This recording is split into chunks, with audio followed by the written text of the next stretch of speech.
This is a BushingFix.com installation video for the JE1Kit. For this cable, it has a two-piece bushing, has a rubber surround piece with a plastic inside piece which tends to break. You'll want to get both pieces out when you remove the old bushing.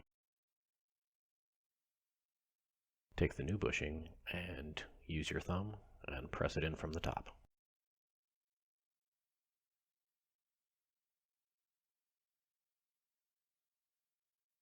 For the other style cable with the metal cable end, it's a little bit tighter fit, so it'll be a little bit more difficult to press the bushing into place, so you might find it helpful to place the bushing upside down on a flat surface and press down on the cable end until the bushing installs into place.